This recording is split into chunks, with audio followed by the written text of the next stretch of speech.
A couple people offered me asylum. They weren't much into air conditioning. I can't live with you. All right. Balzano's. Air conditioning. You want motel requirements. Yeah, because look, I was a single child. I had a cable in my room. Yeah, you're alone at what, 16 now? Growing up, I always had I had central air and I had an air conditioner. I like my room cold. My fan broke last week, so my wife had to buy me a new one. This is like the fan they used in Spider-Man 2 when Tobey Maguire was against the train. Yeah.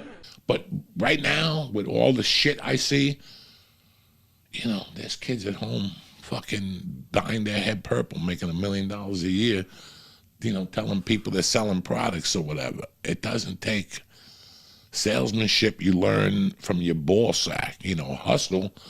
You just get sick and tired of being on the couch and saying, I can't live like this anymore.